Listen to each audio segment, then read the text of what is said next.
That was the voice of Lei Shah, played by Elizabeth Olsen, who's with us today. Last time she was here, she was actually talking about season 1 of Sorry for Your Loss, which airs every Tuesday on Facebook Watch. Now we're here for season 2, Heather B. Season 2. Yeah. Season 2. Season dos. I don't know how to say season in Spanish. Season.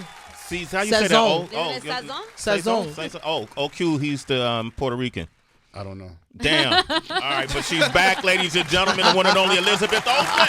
Welcome back, folks. Sazon dos. Thank you for having me. You don't again. speak Spanish too? I always felt like you spoke another language. I wish. That's like the best compliment. Yeah. I have failed speaking many languages. You didn't come close, like when you travel. Like I came back from France. I was there for a week. So what? Bonjour. Bonjour. Yeah. Comment allez-vous, Elizabeth? Je suis américain. Je suis américain. Yes. I took French in school, and then I didn't. I wish I cared more about it. It's one of my biggest regrets. And then when I went to school in Russia, that was an easier language for me to learn than Spanish. Really? And I did like private tutoring like 2 years ago for Spanish, and I just couldn't do it. But I think I also wasn't like really committed. If you had to do a role that required you to speak Spanish, how would you like? One line at a time. Yeah. How would you? Have you never had to do that? Well, no, I've never had to do that actually. But I feel like it would just be so much practice of how you say it less and like understanding what you're saying as opposed to actually knowing the language. Just memorization. I just gave you a challenge that's just going to stick with you on your mind. Now I'm like, when do I play a secret agent? Yeah, like, that's right. You got to learn the language. How have you been? Really good. Yeah. I've really just been doing this show, and if I wasn't doing this show, I was having time off. Nice. So it's been good. What does Elizabeth Olsen do on her time off now? I renovated my backyard. Okay. All right. Yeah. What'd you throw up in there? You host a lot of events. I'm just a host, not like events, but I have, when I work and I try and host like at least once a week. Our goal on Saturdays was kind of have like an open house for friends' kids and That's friends beautiful. and transition into night.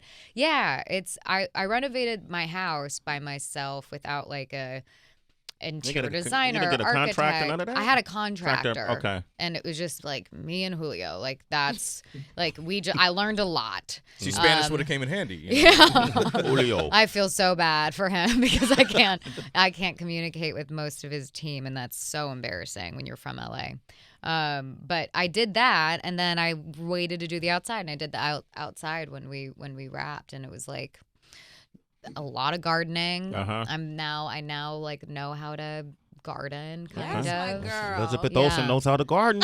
That I had a landscape architect for though, because that was a bigger deal with like What pools about and stuff. vegetables and stuff like that? Yeah, like Yeah. vegetables. I mean, this is literally all I would actually like to talk about Okay. is just like house things. Same. Yeah, green onions. My tomatoes were thriving. My strawberries were delicious until our squirrels had babies and they could fit in the chicken wire. Okay. The baby Wow. squirrels destroyed all of my strawberries. I was so close to like caddyshagging them and just like blowing them up. Like I hated them so much, but I had to put extra chicken wire in a different size on top of it. It was pretty dramatic at my house with those strawberries being destroyed. I'm glad that never happened, Elizabeth Olsen.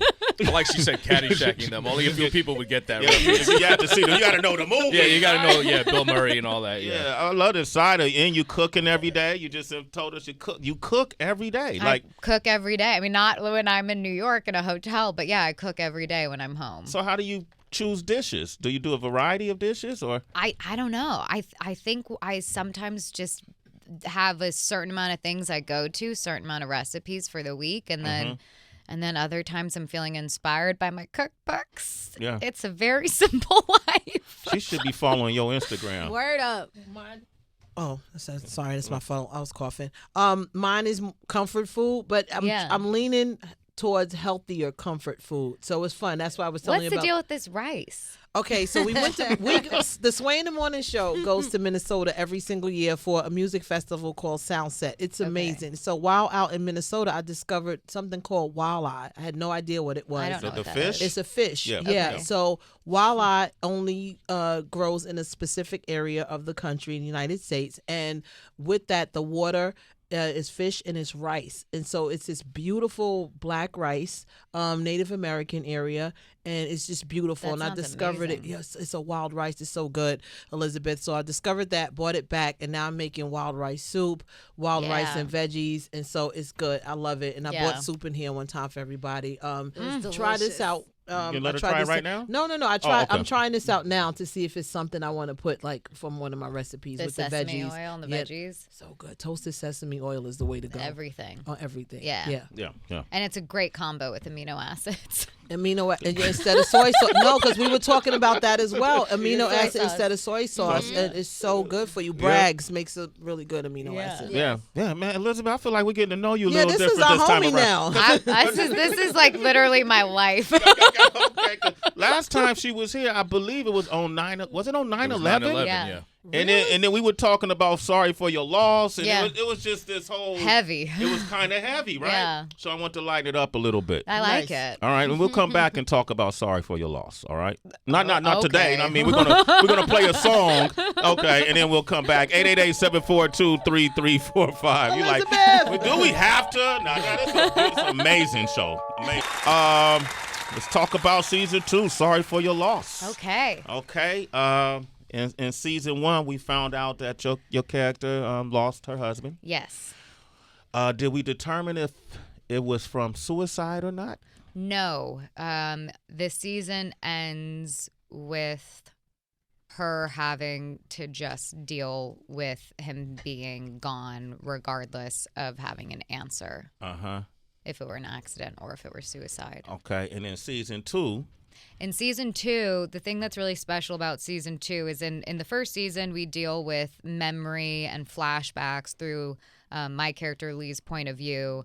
And in season 2, we see flashbacks and memory from my brother-in-law Danny's point of view. And just a brother's perspective and a wife's perspective are very different things. Talk about the relationship between the wife and the brother-in-law who didn't like the wife initially. Yeah, no, Okay. they so season 1, they really have some issues with each other. He's never really liked her. She's never really liked him. They became very close friends through their mutual loss of the most important person in their life. And it ends with, I mean, I have to tell you this whole other thing that there are these voicemails that are left that he leaves on his past brother's phone, and Lee would be listening to the voicemails, and one of them he leaves a voicemail to his brother saying that he's falling in love with his wife. Which is you. Which is me. And then in the beginning of season 2, or the end of season 1, he asked for distance. Beginning of season 2, she aggressively really needs him back in her life, but he does not know that she knows this information. And that's where the scandal ensues. That's what the point I want to get to. But it's such like the way Elizabeth. It sounds very melodramatic. No, but the way you're breaking it all down is such real life. Like not personally towards me, but I'm sitting here thinking it's like being married. It's so much drama, like with in-laws and stuff, and brother-in-laws and sister-in-laws. It's just so much, and you never really know what's going on in the next person's house, and it's so closely related to you. It's not uncommon either for people who are either the best friend or a sibling. That's what I'm to saying. Get together because they're the only people that can understand what the other one's going through in that moment. So you just try and lean into that. You see where we going? Juicy About to lean into it right now. See where we going with this? Okay, because I know there's people tuned in right now. That's why I want to bring up that dynamic between the brother-in-law and your character. Yeah. And I'm curious to any citizens, have you ever experienced this where you ended up falling in love with your sibling's partner. With your brother-in-law or sister-in-law? Or however you say it. How do you say it? That's what it is. With It's your brother-in-law or sister-in-law. Or sister-in-law. Did the relationship get kind of murky in there? Yeah, well, genetics comes into play. 888-742-3345. But then we see that with Biden. Biden's. Yeah. I think a lot of times, too, probably with the citizens, we may find out it's a lot of jealousy. You don't realize sometimes, like, people are jealous. Like, maybe you got the right one. You got the better brother or the better sister, the more fun sister, so to speak, if it's two sisters in there. It's a lot of, she hit the nail on the head. It's so much with these families. You ever find yourself attracted to any of your siblings significant? I'm joking, Elizabeth. You ain't got to. Yeah. She looked at you like, Sway. Taking headphones. No, but you know what I do notice is I do notice the common threads between my partner and then my sister's partners, and that like makes me like warm inside, not like gross, you know. That doesn't make me feel wrong, but I really enjoy seeing commonalities because there's something that we all need or wanted or connect with, and to see that like kind of scattered around the families, it's kind of cool to me. It makes us all enjoy each other maybe a bit more, the company, the family functions, right? I could see that. I wanted to ask, because this isn't obviously this show deals with the loss of a loved one, a family member, or a friend, or whatever. But for people who just don't communicate with people who are still around, like relationships with family or friends, what has it taught you about mending those relationships with people who've just become distant? Well, I guess I was thinking that you're going somewhere else with that, because I learned a lot about how to handle other people who have lost people through this, but that's not what you're asking. You're asking just about like people who have grown distant. Right. I don't know. I think when people have grown distant, the other thing that I really believe is if you're thinking about someone, even if like you don't have time to see them, but if you're just thinking about them, I think it's always really important to just say, hey, I'm thinking about you. Hope you're doing well. I'm a little busy, but I would love to see you soon. Is that what you mean, or do you mean when things end like nasty? No, I mean just in general, because we all, either have a family member or a friend who we were really close with at one point, and then at some point things just, sort of split up. And we've talked about it on this show where, Heather, you said like sometimes people just need space because you might reach out to them and they're not ready to receive whatever warm wishes or have you back in their life. So it's just kind of like that weird dynamic of when do you reach out? Should you reach out? And that sort of thing. I hate those feelings. It's such a frustrating experience to try and reconnect with someone if they offended you at any point. And then do you then like talk about when they offended you, or are you just gonna move on from it? Yeah. I hate it's that. weird. Hit that moment, so right? awkward. Yeah. But what have you learned about dealing with other people's grief through this show? That I think what I used to do was I would kind of like ignore, like not ignore it, but like I would feel uncomfortable to continue to bring it up like 2 years later or a year and a half later, and I would assume that they wouldn't want it to be brought up. And what I've learned through this process is people love talking about the people that they loved that are gone.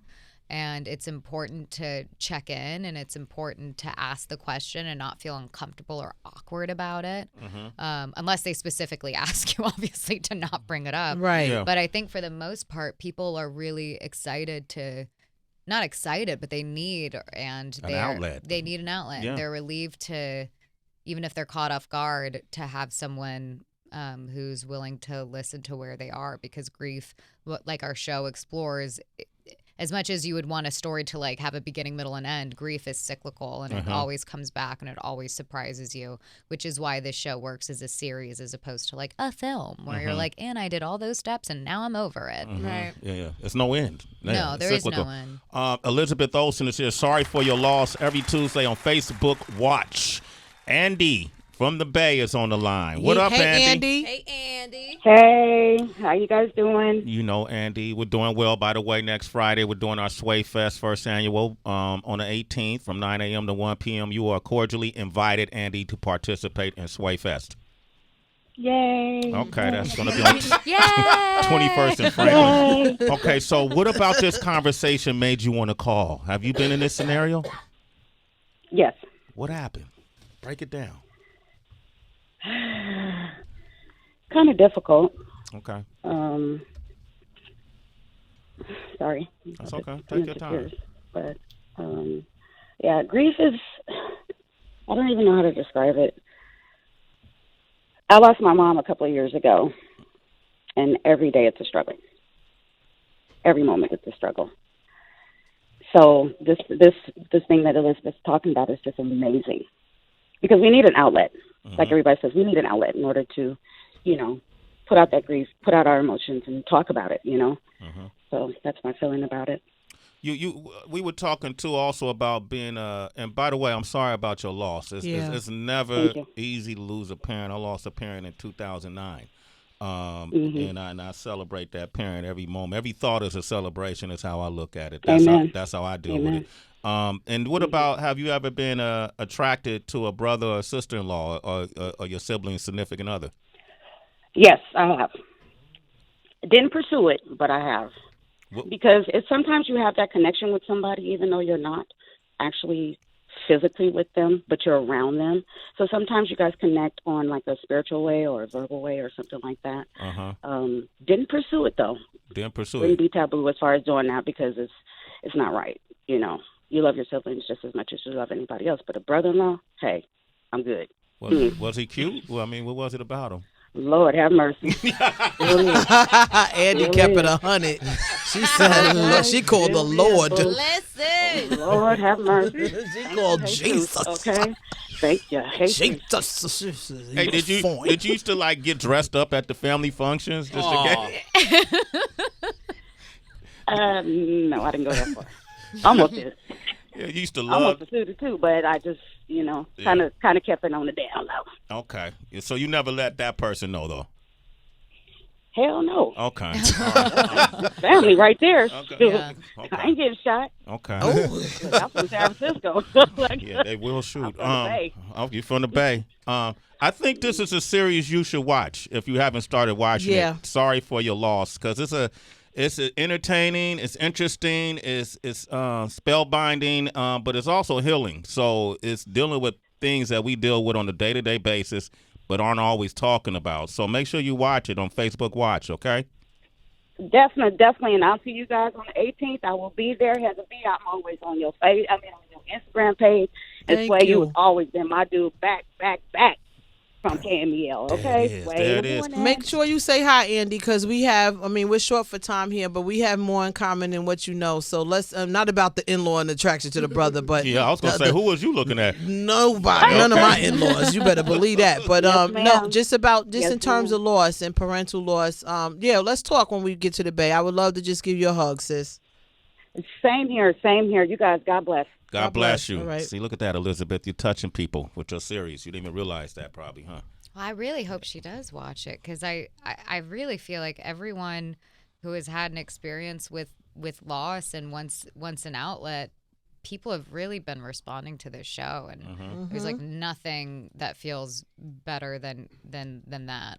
Yeah. Elizabeth Olsen, DB, I know you had a question regarding Marvel films. Just one. I know you've been talking Avengers and all that, so you're blue in the face, but I just thought it was interesting how after Avengers was over and everybody got to go their separate ways and move on to other projects, they still get compared, like when Chris Hemsworth and Tessa Thompson appeared in Men in Black, and people are still like, you're like, oh, is this just going to be a thing now? Right, exactly. And then, you and Jeremy Renner did Wind River and stuff. So it's like you still get drawn back into that Marvel conversation even after everything has been said and done. And I know you're about to do WandaVision, which, you probably can't talk about yet. But do you feel can you talk about that yet? No. Okay, great. Okay. She's like, move on. But just in general, like, do you feel that it's complimenting to you that people still are so attached to such great film and it means so much to them even after, years down the line? With Avengers? Yeah. Yeah. I mean, I really still kind of feel like a tag along in that whole journey, because I was only in it for the last 5 years. Oops. And I feel like anytime there's like a huge success, like it being the #1 film, I feel like they did that, and I'm just like really happy to be a part of it. And I really love the Marvel family. I really genuinely love working for them, and they treat everyone who works for them really brilliantly. And so we keep coming back. And so I'm really excited about WandaVision, because it'll be the first time that I get to, the thing I can say that I think Feige wants us to put out there, but it's it's our time for people who love the comic books to really understand my character Wanda as the Scarlet Witch and how she becomes that. And so that's an exciting opportunity that I haven't had yet because I have just been like a part of these ensemble films, which I've loved. But now it's a different opportunity, which is pretty cool. And I would work with all of those people all over again. Elizabeth Olsen. So it's in the can already, the film? I just remember being at D23 and them saying, like, you're not allowed to even say when you start filming. Okay. And I was just like, okay, well, that's so weird. Yeah, that's what that happened with us because my sentiments are exactly like yours are with Marvel having been featured in Luke Cage. Heather and I were in Luke Cage, so I know what you mean about working with Marvel.